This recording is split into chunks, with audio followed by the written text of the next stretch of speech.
আপনাদের সামনে আপনারা কখনো কি গ্রামগঞ্জে কিডনি দালালকে দেখছেন? ওই যে কিডনি বিক্রি করে না, কিডনি দালাল দেখছেন? কিডনি দালালদের কৌশল কি বলেন তো? যে একটা কিডনি হলেও চলে নাকি? আরো কি কি কৌশল? নগদ টাকা পাওয়া যাবে।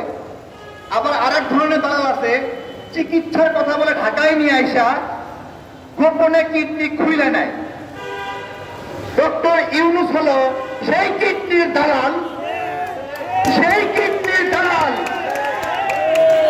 যে আমাদের চট্টগ্রাম বন্দরের চিকিৎসার কথা বলে এই কিডনি খুলে নিয়ে আমেরিকার হাতে দেওয়ার আয়োজন করছে। মিল আছেনি? উনি বলে যে এদের কিডনি সমস্যা হয়েছে, এটা নাকি অসুস্থ, এটাকে সুস্থ করতে হবে। এখন সুস্থ করলে কি করতে হবে? আমেরিকার হাতে দিতে হবে, করিডোর দিতে হবে, ডিপি ওয়ার্ল্ডের কাছে দিতে হবে। কিডনির দালাল ধরা খাইছে নিয়ে, ধরা খাইছে। সাবধান হয়ে যান। তার সাথে ঘোষণা দিলাম, যখন আমাদের সমন্বয়করা হাসিনার কাছে নথি স্বীকার করলো, হাসিনাকে মা ডাকলো, নথি স্বীকার করলো, আন্দোলন বন্ধ করে দিল, তখন ঘোষণা দিলাম যে দেশের মালিকানা বুঝে নিতে এসেছি। ওমা, দেশের মালিকানা ঠিকই নিয়ে গেলাম, আমরা ঠিকই বুঝে পাইলাম, কিন্তু মালিকানা নিয়ে নিল যারা এই আন্দোলনে অংশগ্রহণ করে নাই। এমনকি তাদের অনেকে বাংলাদেশের নাগরিকও না, যারা আমেরিকার নাগরিকত্ব নিয়ে আছে, কানাডার নাগরিকত্ব নিয়ে আছে, অস্ট্রেলিয়ার নাগরিকত্ব নিয়ে আছে। একদল ক্লাবের মেম্বার যারা রাত 11টা হলে মাল খেয়ে টাল হয়ে গল্প করে, তারা মিলে আমাদের অন্তর্বর্তীকালীন সরকার গঠন করলেন। আমার দেশের মালিকানা পাওয়া আর হলো না।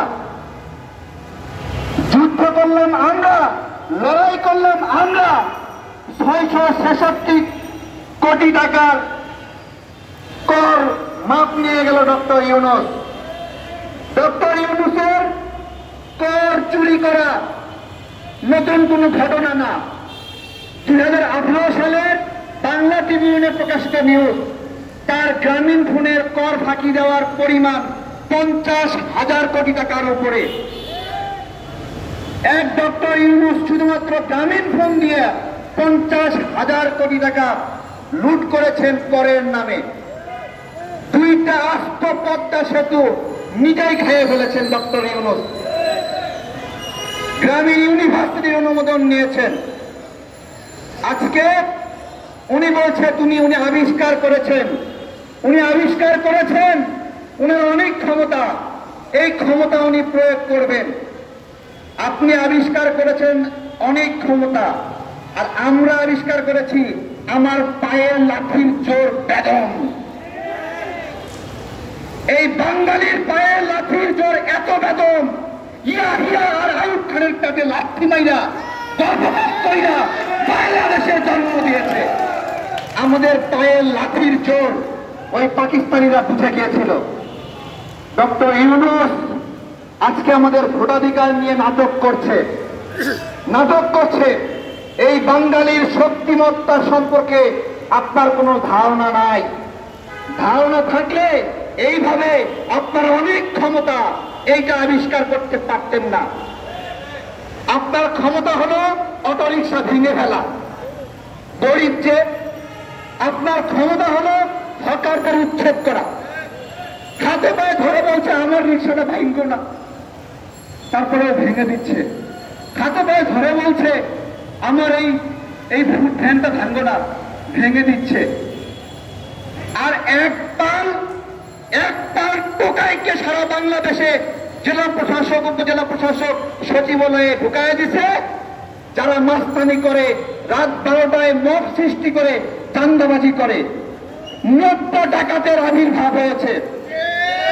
আর এই হান্নান মাসুদরা সেই 90 ডাকাতদের সরকার তাদেরকে উদ্ধার করতে যায়।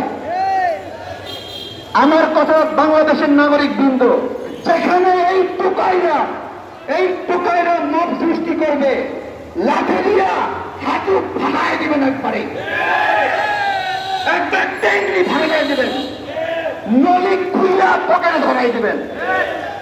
বাংলাদেশে আর এই মগতন্ত্র হতে দেওয়া যাবে না। এই মগতন্ত্রের কবর দিতে হবে। বাচ্চা বাচ্চা ছেলে পেলে স্লোগান দেয়, মবের স্লোগান দেয়, দিয়ে মানুষকে জিম্মি করে। এখন মানুষ ছোট ছোট বাচ্চা ছেলে কিছু বলতেও পারে না। আচ্ছা, বাচ্চা ছেলে শখ করে করছে, করুক না, শখ করে করছে, করুক না। এই হান্নান মাসুদরা একটা ব্যাংকের এমডিকে পদত্যাগ করানোর জন্য সেখানে পাঠায় আর ফোন দিয়ে নেগোশিয়েট করে যে পদে থাকতে কত টাকা লাগবে। আমরা কি এই টোকাইদের হাতে বাংলাদেশ দেখতে চাই? আমরা চাই? আমরা চাই না। নির্বাচন নিয়ে তাল বাহানা হচ্ছে।